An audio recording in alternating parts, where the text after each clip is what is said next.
तो देखो, तो पढ़ रहा है ये क्या है, चैप्टर नंबर 5। चैप्टर नंबर 5 नाम है प्राकृतिक संसाधन। प्राकृतिक संसाधन में पहला क्लास में क्या क्या हुआ है। अब पहला नवीकरणीय संसाधन वायु के बारे में हो चुका है, वायु का उपयोग पढ़ लिया है। अब इसके बारे में कुछ इंपॉर्टेंट फैक्ट छूटा हुआ था वो पढ़ेंगे। वायु में जैसे पढ़ेंगे, वायु से संबंधित कुछ महत्वपूर्ण घटना है, कुछ महत्वपूर्ण घटनाएं ओस बताए थे। ओस के बाद होता है तुषार, तुषार के बाद कुहासा, उसके बाद धूम कुहासा या धूम कोहरा, कुहासा के बोलते हैं कोहरा। उसके बाद चक्रवात। चलो कितना समझेंगे। ओस क्या है, ये ओस है। तो ओस मतलब जब जलवाष्प संतृप्त रूप से संघनित होकर जल के छोटे छोटे बूंद में बदलता है उसे बोलते हैं ओस। दूसरा है तुषार। तुषार का मतलब अब क्या होता है, बारिश हो और बारिश के साथ बर्फबारी हो, बारिश भी हो और बर्फ भी गिरे तो क्या कहलाता है, वह तुषार। हाँ, तो ये वर्षा, वर्षा प्लस क्या है, बर्फ,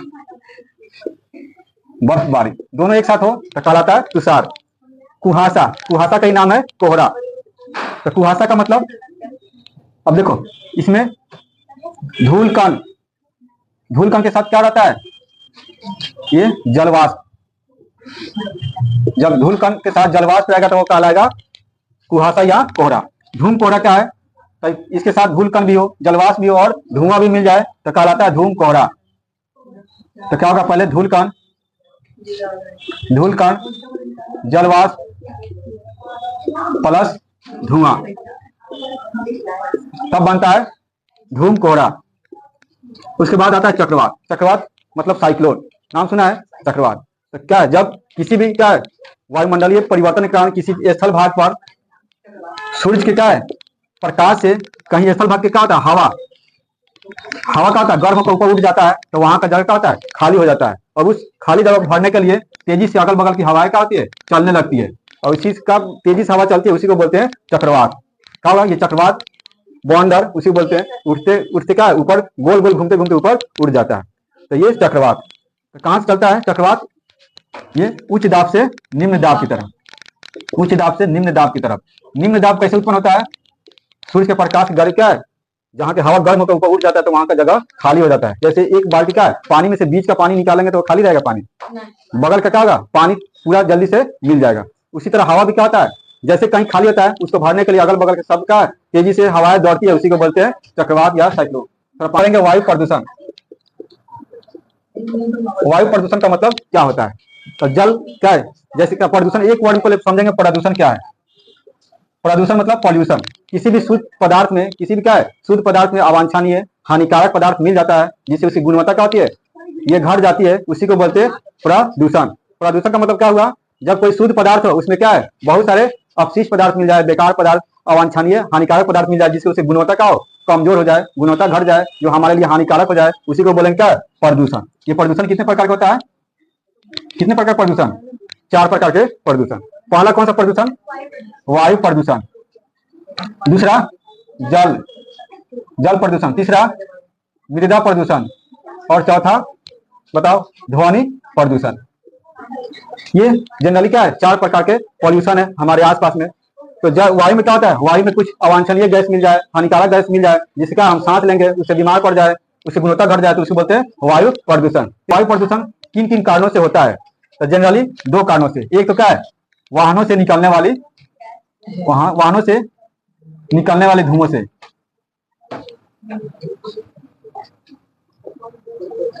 वाहन से निकलने वाली धुआं से। दूसरा है क्या है, कल कारखानों से या औद्योगिक,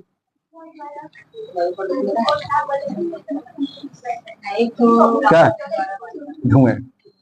कितने जिम्मेदार होते हैं, वाहनों के धुएं और औद्योगिक धुएं। उद्योग से क्या है जो भी धुआं निकलता है कारखानों से वो भी क्या है वायु में जाके मिल जाता है, तो दोनों क्या होता है वायु को प्रदूषित करता है। वाहनों को प्रदूषित करने वाला बताओ कौन कौन सा गैस है वाहनों से, जैसे इसमें सबसे खतरनाक होता है पीबी, सीसा और CO। ये सीसा, ये सीसा क्या है, ये एलिमेंट्स है, तत्व है। तो सीसा क्या है, जब निकलता है हवा में मिल जाता है धुआं के शक्ल में, उससे जब हम क्या है श्वसन करते हैं तो दमा सांस संबंधी फूलने लगता है, तो सांस संबंधी रोग होता है, दमा रोग होता है। कहाँ से, PB सीसा से। और कहाँ से निकलता है, वाहनों के धुआं से। कार्बन मोनोऑक्साइड CO, कार्बन जब क्या है कार्बन सही से नहीं जलता है और क्या होगा, आज जला हुआ कार्बन जब निकलता है तो वो कहलाता है कार्बन मोनोऑक्साइड। ये भी क्या होता है, ये हमारे रक्त के प्रवाह को रोकता है। अंदर क्या है, रक्त ब्लड प्रेशर क्या करता है, बढ़ा देता है, रक्त प्रवाह सही से नहीं हो पाता है, इससे भी क्या है ब्लड प्रेशर को प्रभावित करता है।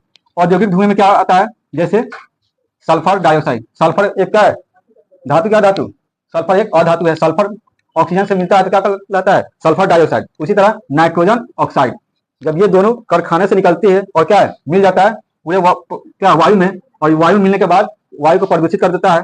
और यही जब क्या होता है जल के साथ दोनों मिल जाएगा तो ये क्या बनाएगा, एक अम्ल बनाएगा। H2O जल से मिलेगा दोनों, तो जब SO2 और H2O मिलेगा तो इससे बनेगा कौन सा, H2SO4। कौन सा अम्ल, सल्फ्यूरिक अम्ल। जब ये मिलेगा तो इससे बनेगा HNO3। ये दोनों क्या एसिड है, एसिड जानता है, तेजाब अम्ल। तो ये क्या होता है, जब ज्यादा औद्योगिक जहाँ क्षेत्र होता है, जैसे दिल्ली के एरिया में काफी पूरा पर्यावरण का होता है, धुआं ही रहता है, उस इलाके में पहला जो बारिश होता है तो पहला बारिश में नहीं नहाना चाहिए। क्यों, क्योंकि सल्फर की ऑक्साइड और जल मिलकर क्या बना लेता है, सल्फ्यूरिक अम्ल। और ये अम्ल तेजाब जब क्या स्किन पर गिरता है तो स्किन को ये जलने लगता है, जलन होता है, फोड़ा पड़ जाता है, इसलिए। तो ये दो भाग H2SO4 और HNO3 कहाँ से आता है, सल्फर के ऑक्साइड और नाइट्रोजन के ऑक्साइड से। समझ रही है, कहाँ तक पड़ा है, वायु प्रदूषण। उसके बाद अब वायु को क्या है, हमारे पृथ्वी को रक्षा करने के लिए कवच बताए थे। कवच का नाम बताओ कोई, सुरक्षा कवच एक था हमारे, क्या है पृथ्वी के क्षोभ मंडल के बाद एक मंडल है जिसका नाम है समताप मंडल, उसी में क्या है सुरक्षा कवच है। उस कवच का नाम क्या है, क्या है, ओजोन परत। ओजोन परत बताए थे, ये ऑक्सीजन के 3 परमाणुओं से मिलकर बना हुआ एक सुरक्षा कवच है। O3, ओजोन का सूत्र क्या होता है, O3। ऑक्सीजन के 3 परमाणुओं से मिलकर बना हुआ एक सुरक्षा कवच है, जो सूर्य से आती हुई बैगनी किरणों क्या करती है, अवशोषित करके सूर्य के प्रकाश को पृथ्वी पर छान कर भेजती है। और इससे क्या होता है, जितने भी जीव है पृथ्वी पर सब क्या होता है, सुरक्षित रहता है अनेक प्रकार के रोगों से। अगर ये क्या है, ओजोन परत क्षतिग्रस्त हो जाए, क्षय हो जाए, कौन कौन सा रोग होगा, बताए थे, मोतियाबिंद। क्या है, मोतियाबिंद, हाँ। उसके बाद त्वचा कैंसर। त्वचा क्या है, सूर्य के प्रकाश से क्या डायरेक्ट आने लगा किरणें तो जलने लगा, जल का सन बर्न हो जाएगा। सन बर्न मतलब वो त्वचा जल जाएगा सूर्य के प्रकाश से, और अंदर क्या होगा, ये इन्फेक्टेड हो जाएगा और कैंसर का रूप ले लेगा। उसके बाद प्रतिरोधक क्षमता घट जाती है। प्रतिरोधक क्षमता क्या होगा, हमारे शरीर के अंदर जो भी क्या है रोगाणुओं से लड़ने की जो क्षमता है अंदर है, उससे क्या है ये सबसे हमारा कमजोर हो जाता है। प्रतिरोधक क्षमता, तरह तरह की बीमारी हमारे शरीर में होने लगता है। तो ओजोन परत क्या है, सुरक्षा कवच है, ऑक्सीजन के 3 परमाणुओं से मिलकर बना हुआ परत है, जो किस मंडल में है, समताप मंडल में है। समताप मंडल की ऊंचाई, ये वायुमंडल के दूसरा परत है, और ये 15 से 30 किलोमीटर के बीच है ये परत। ये है वायु के बारे में। अब पढ़ेंगे जल के बारे में। अब बताओ, जल ही जीवन है। जो वायु के बाद दूसरा महत्वपूर्ण आधारभूत जो हमारे लिए क्या है उपयोगी पदार्थ है, वो क्या है, जल है। जल के बिना जीवन संभव नहीं है। कहा जाता है जल है तो क्या है, कल है, कल है तो हम है। क्या है, जल ही जीवन है, दूसरा आधारभूत हमारे लिए क्या है, आवश्यकता की चीज है। वायु के बाद अगर जल नहीं रहेगा तो हम क्या है, नहीं रह सकते हैं। हमारे जीवों के शरीर में कितना रहता है, जीवों के शरीर में कितना रहता है, 65%। साइंस में रहता है 70%, सोशल साइंस में दिया है 65%। तो क्या है, लगभग 65% से 70% के बीच में जल रहता है किसी भी जीव के शरीर में। अब बताओ 100 में इतना मैक्सिमम क्या है, जल ही है। किसी भी जीव के शरीर में जल रहता है, जल के बिना क्या है, जीवन संभव नहीं है। और ये जल पृथ्वी का जो है 3/4 भाग, 3/4 भाग क्या है, लगभग जल है। एग्जैक्ट कितना, 72% क्या है, जल है। कितना बचा, 28%। 28% क्या बचा, स्थल। हम लोग 28% में ही सूखा हुआ भाग है रहने के लिए, बाकी सब क्या है, जल है। अब सबसे ज्यादा जल किस गोलार्ध में, पृथ्वी को भी बांटेंगे तो नीचे क्या होता है, इसको बोलते हैं दक्षिणी गोलार्ध, इसको बोलेंगे उत्तरी गोलार्ध। तो सबसे ज्यादा जल किस गोलार्ध में है, पृथ्वी के दक्षिणी वाले भाग में। तो इसलिए क्या है, जल वाला भाग दक्षिण वाला, उत्तर वाला भाग क्या है, स्थल वाला भाग। तो स्थल हम लोग कौन से गोलार्ध में रहते हैं, उत्तरी गोलार्ध में। पृथ्वी पर कितना % जल है, 72। और इसको लगभग कितना मान लेते हैं, 3/4, 3/4, 4 भाग में 3 भाग क्या है? जल है। 1 भाग क्या है? स्थल है। इतना सारा जल रहते हुए भी हम लोग के पास जल की कमी है। क्यों? क्योंकि ज्यादा पॉल्यूटेड और ज्यादा उपयोग लायक नहीं है। इस जल में बताओ 90 उस दिन बताए थे 97% क्या है? महासागरों में है। कौन सा जल है? खारा जल, खारा पानी। ये लवणीय जल है। 2% कहाँ बताए थे? पहाड़ों पर या ध्रुव बर्फ के रूप में, ध्रुव दोनों उत्तरी ध्रुव और दक्षिण ध्रुव, जहां जहां पहाड़ या ध्रुवों पर बर्फ के रूप में जमा हुआ है। 1% हम लोग के लिए भूमिगत जल के रूप में है। अब जल का स्रोत कहाँ कहाँ से आता है? जल स्रोत बताओ। पृथ्वी पर जल का स्रोत कौन कौन है? ये नदी है, तालाब है, झील है और समुद्र है। समुद्र मतलब महासागर, सागर, ये सब है। उसके बाद दूसरा क्या है? दूसरा बताओ, अभी बताए थे ये वर्षा, वर्षा जल। तीसरा क्या हो जाएगा? भूमिगत जल। और चौथा हो जाएगा कहां से प्राप्त करते हैं? ये ग्लेशियर। चलो, इतना जगह से हम क्या जल प्राप्त करते हैं। तो जल का स्रोत कहाँ कहाँ? ये नदी, तालाब, झील, समुद्र, वर्षा जल, भूमिगत जल, ग्लेशियर। ग्लेशियर मतलब क्या है? पहाड़ पर जो बड़े बड़े बर्फ के जो क्या चादर, उसको बोलते हैं ग्लेशियर। ये जल के स्रोत है। अब जल भी क्या होता है? जल का उपयोग क्या होता है? उपयोग जल का बताओ कोई। जल का उपयोग कहाँ कहाँ होगा? हमारे अपने दैनिक जीवन में। पहला, दैनिक जीवन में क्या काम? दैनिक जीवन जैसे क्या है? खाने पीने, नहाने, सब क्या हमने अपने क्या है डेली लाइफ में जो यूज करते हैं वो है। दूसरा है औद्योगिक क्षेत्र में, कल कारखानों में, उसके बाद और जल का यूज कहाँ करेंगे? ये सिंचाई में। उसके बाद ये बिजली उत्पादन, बिजली, मत्स्य मतलब मछली, ये सब में क्या जल का यूज करते हैं। इसके बाद क्या है? टूरिस्ट प्लेस, क्या तरह तरह का उसमें हम एक्वेरियम बनाने के लिए, एक्वेरियम मतलब उसमें तरह तरह के टूरिस्ट प्लेस बनाने के लिए हम लोग यूज करते हैं। इतना सारा जल का उपयोग है। अब जल भी क्या होता है? प्रदूषित होता है। जल प्रदूषित, जल में भी क्या है? हानिकारक अवांछनीय पदार्थ मिल जाता है तो वह प्रदूषित होता है और इसको हम पीने से क्या है? तरह तरह से बीमारी से ग्रसित हो जाते हैं। जैसे पॉल्यूटेड वाटर से होने वाला रोग कौन फेमस है? पहला तो हैजा। हैजा के बाद क्या होता है? टाइफाइड। उसके बाद हैजा, टाइफाइड और एक होता है पीलिया। जॉन्डिस जानता है सब? तो ये सब पॉल्यूटेड वाटर से होने वाला रोग है, बैक्टीरिया से होता है। जल प्रदूषित किसी कारण होता है? तो 2 कारण इसमें भी है।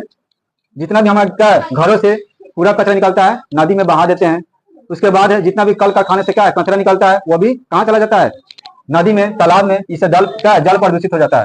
जल प्रदूषित होने से क्या होता है? उसके बाद तीसरा कारण है, हम खेती बाड़ी करते हैं, बहुत सारे उसमें रसायन डालते हैं। जैसे कीटों को मारने के लिए कीटनाशक दवा क्या करते हैं? छिड़कते हैं। उसके बाद क्या है? खाद डालते हैं, यूरिया, फसल को ज्यादा से ज्यादा उत्पादन के लिए। लेकिन वो पानी के साथ घुलकर वो बहकर नदी तालाब में चला जाता है। इससे क्या है? नदी तालाब का पानी प्रदूषित हो जाता है और बहुत सारी मछली क्या मरने लगता है। देखा है? बहुत सारी मछली मरने लगता है। उसको बोलते हैं BOD, बायोकेमिकल ऑक्सीजन डिमांड। क्या नाम है इसका? Biochemical oxygen demand. ये 3 वर्ड है, BOD। तो क्या होता है? जब ज्यादा यूरिया का यूज करते हैं हम खेतों में तो उससे शैवाल ज्यादा विकसित होता है। शैवाल मतलब जानता है? हरियाली देखा है सब? हरा हरा काई कलर का जो होता है घास, उसको बोलते हैं शैवाल। और शैवाल ज्यादा क्या होता है? बनने लगता है यूरिया के यूज करने से। ये जब क्या होता है? ये सड़ता है पानी में ही, तो ऑक्सीजन क्या होता है? ऑक्सीजन का उपयोग हो जाता है शैवाल को सड़ाने में। तो जिसके कारण पानी में जितना पहले से ऑक्सीजन रहता है वह कम हो जाता है और उसमें जितना भी मछली वगैरह रहता है उसके लिए सांस लेने के लिए क्या होता है? कम पड़ जाता है, जिसके कारण वह घुट घुट के क्या होता है? पूरा मछली सब मरने लगता है। तो ये शैवाल, इसी को बोलते हैं biochemical oxygen demand. Biochemical oxygen demand, ठीक है। तो ये एक टॉपिक छोटा सा है, मृदा। मृदा का मतलब क्या होगा? मिट्टी। अब आएगा मिट्टी किसे कहते हैं? कोई बताओ, मिट्टी किसे कहते हैं? बताओ, मृदा क्या है? मिट्टी क्या है? तो क्या है? जमीन के या भूपटल के ऊपरी सतह जिस पर हम लोग निवास करते हैं, जिस पर हम लोग खेती बाड़ी करते हैं, जिस पर क्या होता है? पेड़ पौधे उगते हैं, वही क्या कहलाता है? मिट्टी कहलाता है। मिट्टी समझ में आया? भूपटल का ऊपरी सतह जिस पर हम लोग निवास करते हैं, जिस पर पेड़ पौधे उगते हैं, और क्या होता है जिसमें पेड़ पौधे, जिसमें क्या है हम लोग खेती बाड़ी कृषि कार्य करते हैं, वही सब क्या कहलाता है, ऊपरी परत मृदा कहलाता है या मिट्टी कहलाता है। तो मिट्टी का डिफिनेशन, पृथ्वी की ऊपरी परत, पृथ्वी की ऊपरी परत जिस पर हम लोग निवास करते हैं, खेती बाड़ी करते हैं, पेड़ पौधा उगाते हैं, वही कहलाता है मृदा। अब ये मृदा क्या होता है, मृदा भी पॉल्यूटेड होता है, मिट्टी का कटाव भी होता है। मिट्टी का कटाव क्या कहलाता है, अपरदन। मिट्टी का कटना क्या कहलाता है, अपरदन। अब मिट्टी को क्या है, अब ज्यादा इसमें एसिड हो जाता है, अम्लीय हो जाता है, तो उसमें चूना वगैरह मिलाया जाता है मिट्टी को बचाने के लिए। मिट्टी कटाव, मिट्टी कटाव से बचाने के लिए क्या करते हैं, ज्यादा से ज्यादा हम पेड़ पौधा लगाते हैं, मिट्टी बंजर ना हो, इसलिए क्या है मिट्टी पर एक ही फसल को बार बार नहीं उगाते हैं, अदल बदल के फसल उगाते हैं, उसी को बोलते हैं फसल चक्र। तो फसल चक्र, एक ही मिट्टी पर क्या, एक ही फसल को ना उगाकर अदल बदल को उगाएंगे, उसी को बोलते हैं फसल चक्र। तो इस मिट्टी के बारे में पढ़ना है। तो 3 क्या है, इतना ही है इस चैप्टर में, मिट्टी तक। हाँ, उसके बाद अब लिखना है, क्या बोलो।